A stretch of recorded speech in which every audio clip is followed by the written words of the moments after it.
Hello, কেমন আছো সবাই? আমার আরেকটি নতুন ব্লগে তোমাদের অনেক স্বাগত জানাই।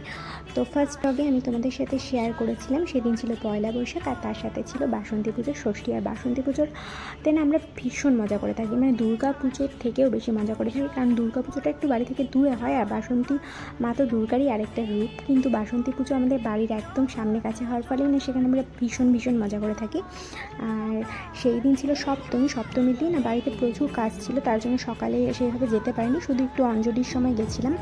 অঞ্জলি আর পুজোর আরতি হচ্ছিলো তখন গেছিলাম। তারপরে তো সন্ধেবেলা একটু রেডি হয়ে বেরিয়ে গেছিলাম, মানে মণ্ডপেই গেছিলাম। তো সেখানে ছিল বাচ্চাদের বিভিন্ন খেলা, যেমন পাসিংদা বল, তারপরে মিউজিক্যাল চেয়ার, এগুলো তো ছিল। তার সাথে সাথে বড়দের বিভিন্ন কম্পিটিশানও আর খেলাও ছিল।